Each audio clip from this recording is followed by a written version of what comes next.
You got the raise. Remember how that felt? For about 3 weeks, you could breathe. The card didn't sting when you tapped it. You stopped doing the little math in your head at the checkout. And then, quietly, without you ever noticing the exact day it happened, you were broke again. Same tightness at the end of the month, same quiet dread when the statement lands, more money coming in than a year ago, and somehow, the exact same amount of nothing left over. You didn't get careless. You didn't do anything wrong. Your brain did something to you, and it does it to almost everyone who has ever gotten ahead. This is why your brain is bad with money, where we pull apart the quiet, automatic decisions your brain makes with your money before you ever get a say in them. Last time it was why you buy things you don't need. Today is stranger. Today it's why you can earn more and more and more and never once, no matter the number, feel like you have enough. Here's the part that doesn't make sense. On paper, money should work like a thermostat. Cold room, you turn up the heat, the room gets warm, you feel warm. More income, less money stress, more comfort. A straight line. But that's not what your bank account does to your feelings. Ask almost anyone earning double what they made 10 years ago whether they feel twice as secure. They'll laugh at you. The money went up, the feeling stayed exactly where it was. That gap between the number and the feeling isn't a personal failing, it's a mechanism. And once you can see it, you can never quite unsee it. Psychologists have a name for it. They call it the hedonic treadmill. The idea came out of research in the 1970s, and it went looking in an unlikely place. People who had just won the lottery. Life-changing money, overnight. You'd expect them to be floating for years. They weren't. Within months, most lottery winners had drifted back to roughly the same level of day-to-day happiness they had before the win. Not sad, just back to normal. The high wore off, and the ordinary reasserted itself. And here's the twist that matters for you. The same thing happens in the other direction. People who suffered serious misfortune also, over time, drifted back toward their baseline. Your brain, it turns out, is not built to hold on to a feeling. It's built to adapt to it. Think about walking into a warm room from the cold. For the first few seconds, it's wonderful. A minute later, you don't feel the warmth at all. The room didn't change. You did. You adapted. And the sensation dissolved into the background. Your brain does this on purpose, and it's usually a gift. It's why you don't feel your clothes on your skin all day. Why a smell fades, why grief softens. Adaptation is how you stay functional in a world that never stops throwing new sensations at you. But the same machinery that saves you from your own socks does something quietly expensive to your money. Because the raise is a warm room, and you are already adapting to it. Here's how it actually plays out, and watch how reasonable every single step feels. The extra money arrives. At first, it just sits there, a little cushion. Lovely. Then one small upgrade.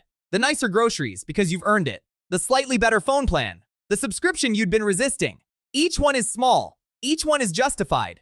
None of them feels like the mistake. And within a few months, the nicer version is just the version. It's not a treat anymore. It's your normal. Your baseline has quietly climbed to sit exactly on top of your new income. The cushion is gone. Not spent recklessly. Absorbed. This is what's called lifestyle creep. And the word creep is doing honest work. You never decided to do it, it crept. And this is the exact moment the trap snaps shut. Because your brain isn't comparing your spending to what you need. It's comparing it to what you just had. The new normal becomes the floor you'd now have to fall from. So keeping it doesn't feel like luxury. It feels like survival. That's the whole engine. More money in, baseline climbs to meet it. The feeling of not enough reboots, right on schedule. If that's landing, the next question is the obvious one. Then why can't you just save the difference?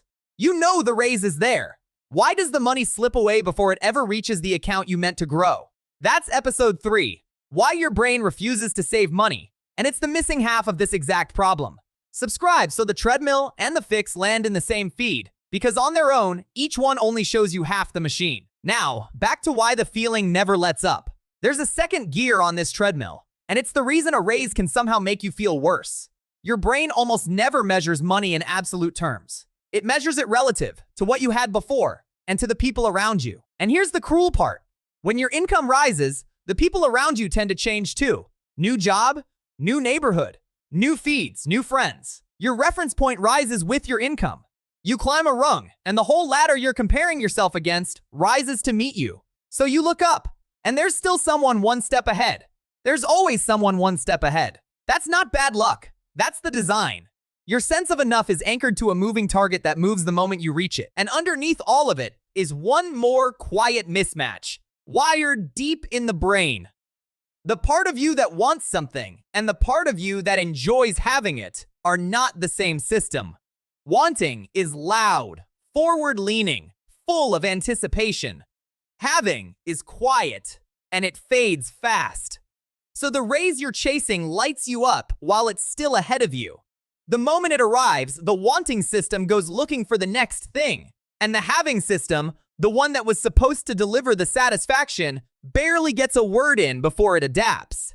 You are, in a very real sense, built to want the next step more than you're built to enjoy the one you're standing on. Which is why the number can climb forever, and the feeling of arriving never quite comes. So, are you doomed to feel broke forever, no matter what you earn? No.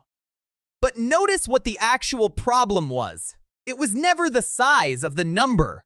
It was that the number and the feeling were secretly disconnected the whole time, and you'd been trying to fix a feeling by adjusting a number.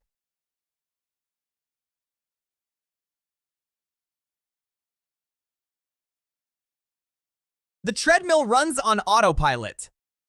It runs fastest precisely when you can't see it running, which means the one thing it genuinely can't survive is being watched. The upgrade you notice becoming your new normal is a very different thing from the one that slips past you. The comparison you catch yourself making is one you get to question. You don't have to step off the treadmill today.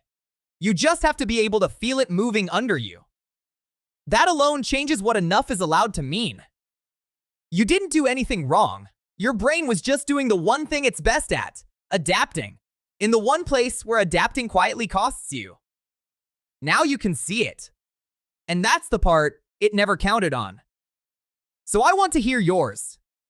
Tell me the upgrade, the one you swore was a one-time treat that somehow became the thing you'd now feel weird living without. The grocery aisle you can't go back down. The plan you'll never downgrade. Name it in the comments.